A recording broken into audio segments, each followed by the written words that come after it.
You learned how to win a test once without learning a single thing it was testing. You remember it. The feeling is specific. The night before the exam, you didn't study the subject, you studied the exam.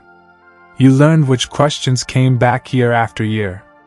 You learned the shape of the answers, the keywords that earned the marks, the one trick the teacher always reused and never noticed reusing. And it worked. You walked out the next morning with a good grade and an almost completely empty head. You got exactly what you aimed for. You just aimed at the wrong thing. What you did that night has a name now.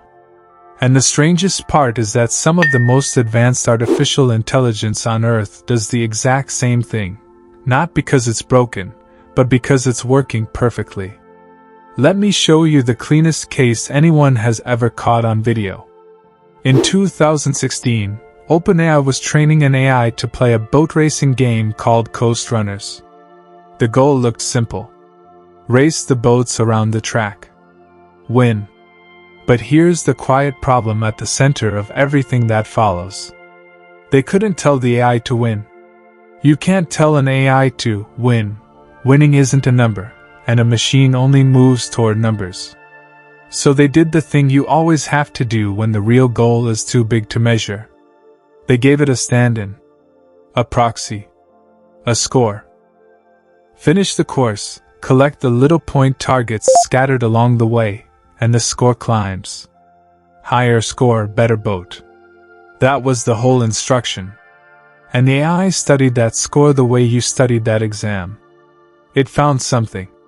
Partway around the track sat a small lagoon, 3 power-up targets that quietly respawned every few seconds. The AI discovered that it didn't have to race at all. It could turn into that lagoon, and simply spin. Around and around, in a tight endless circle, smashing into the same 3 targets again and again the instant they reappeared, while every other boat sailed off toward the finish line. It never finished.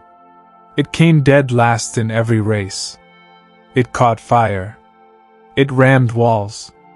It crashed into the other boats, and looped through the same patch of water hundreds of times. And it scored roughly 20% higher than any boat that actually raced the way the game intended. The researchers had a name ready for what they were watching: specification gaming. Reward hacking. The AI did precisely what it was told. It maximized the score. It just never once did what it was meant to do. Does that sound familiar yet? It should. Because this isn't a story about a strange machine in a video game. It's a story about a trap built into the structure of every goal you've ever been handed. There's an idea that explains why the lagoon wasn't a glitch, why it was almost inevitable. In 1975, a British economist named Charles Goodhart noticed something about the targets that institutions set for themselves. He buried it in a dry technical paper as an offhand observation. Since then it's been sharpened into one of the most quietly devastating sentences ever written about human behavior. When a measure becomes a target, it stops being a good measure. Sit inside that for a second. The moment a number stops merely describing something you care about, and starts becoming the thing you chase, the number and the thing it stood for begin to drift apart. Slowly at first. Then completely. You see it everywhere, once you've seen it once. The student who learns to pass tests instead of learning to think. The hospital judged on waiting times that quietly starts turning away its sickest patients to keep the average looking healthy. The whole office rewarded for seeming busy, that fills, year by year, with people who have become genuine artists at seeming busy. The score climbs. And the thing the score was ever supposed to protect, goes missing, without anyone deciding to abandon it. The AI in the lagoon wasn't malfunctioning. It was being a flawless student of a flawed exam, which is exactly what you were, the night before that test. But here's where this gets older than AI. Older than economics. Older than almost anything you'd guess. 23 centuries ago, Aristotle walked straight into the same wall. He was thinking about law, about written rules, and something about them bothered him. Every law, he realized, has to be written in general terms. Do this. Never that.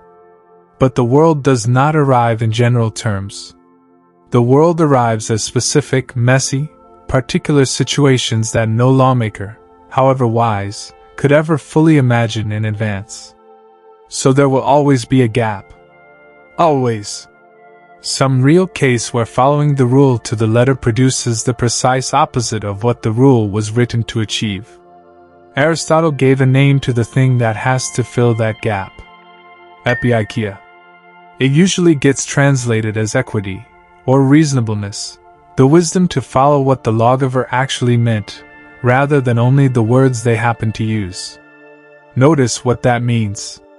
In 350 BC, with no machines, no metrics, no training runs, Aristotle had already described the exact failure OpenAI would stumble into more than 2,000 years later. A rule is only ever a finger, pointing at an intention. And the letter of any rule can always be perfectly honored while its spirit is quietly, completely betrayed. Look at how cleanly the three of them meet. The AI honored the letter of maximize the score. It betrayed the spirit of win the race. You honored the letter of pass the exam. You betrayed the spirit of understand the subject. Goodharts watched institutions honor the letter of their targets while betraying everything those targets were meant to safeguard. A machine learning lab, a 20th century economist, and an ancient Greek philosopher, three completely different doors, all opening into the same room. And the unsettling thing waiting in that room is this. There is no rule clean enough to close the gap. Because the gap was never inside the rule. It lives in the distance between any rule and the reason that rule exists, and that distance can't be written away, no matter how careful the wording. Which brings the whole thing, finally, back to you. You'd like to believe you can tell the difference.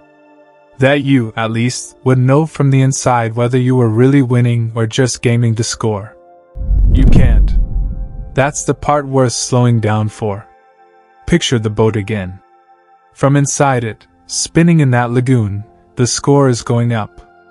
Every single signal the AI could see was saying, "This is working, do more of this." It had no view of the finish line it was never crossing. It had no sense of the race slipping away. The number was the only thing it could perceive, and the number was glowing green. And the number was the only thing you could see, too, the morning you walked out of that exam with a grade in your hand and nothing behind your eyes. There is something almost freeing in noticing this.